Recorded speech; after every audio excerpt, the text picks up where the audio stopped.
real deal. Please. She hasn't even been on my show. I'm just watching you get slapped around by her, and I'm wondering what your strategy is. The fact of the matter is, Chris, my strategy is calling out the mainstream media like I did to Kristen Welker at the start of that debate. I asked her about the Trump-Russia collusion hoax, told her to look the audience in the eye and apologize to them. Just like I'll tell you, you're part of the mainstream media despite pretending like you're not. Look the audience in the eye and tell how you covered for your brother for all that happened. I'm part of the mainstream media. Hey, listen. And you play the same games that the rest of the mainstream media does. You don't want to take care of your family? You're doing it tonight. That's fine. You have been covering for your brother. You have been playing a game. You were kicked off cover for my brother. Of course I help my brother.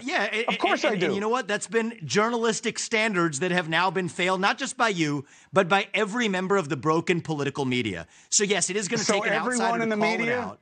And you want to look everyone in the media is responsible for covering for my brother? See what I'm saying?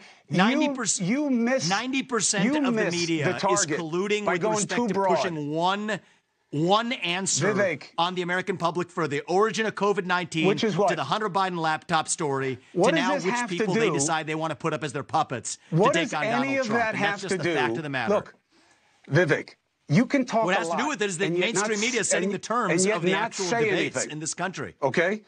You can talk a lot, but not necessarily be saying anything that's worthwhile. You would know a lot about that, Chris. Question. I've been listening to you, and I think that you're a good example of that. Nikki Haley keeps kicking your ass in these debates. Why according to the left-wing media, pick someone else? Chris, give me a freaking break. You turn on social media, you understand. People should watch that debate. I went to New Hampshire. People were laughing at the idea of the mainstream media's coverage of the New York Times columnists and people like you who belong there with one narrative because you have some identity politic vision of what you think a leader of this country should look like. Nikki Haley when in fact is the my grassroots Trojan of horse? this country understand. Well, the fact of the matter is you guys have made a career out of deciding that the America First agenda is not the future of this country. Kick that out of the Republican Party.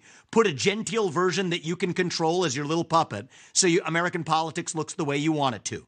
And yes, many people, you know what? We don't need a Republican Party leader who itself is a wholly owned subsidiary of Boeing, which itself is a wholly owned subsidiary of the Democratic Party, masquerading as a Republican. Vivek, so I do think reason that the real that she is beating you in the polls. Is a problem. There's a problem for the last 6 weeks, and before that, it was the next 6 months before that. The fact of the matter is we got one front runner in this race who's 60 points ahead of everybody. That's Donald Trump, and we should talk about how we're going to actually have a different leader. The change I'm going to figure out is you're not going to have a leader if he wants to be the guy. In the GOP. He'll be the guy. Well, yeah, but all you're doing is playing to the divide, Vivek. You're not bringing anybody Chris, together. I'm not playing to the divide. You're not trying to bridge any gap. Nobody's reaching. You're Chris, playing a baby Trump game. What the point of your actual interview is if you're not actually interested in getting answers to hard questions. Stop being negative and attacking people and offer something to people that's positive and that promotes something.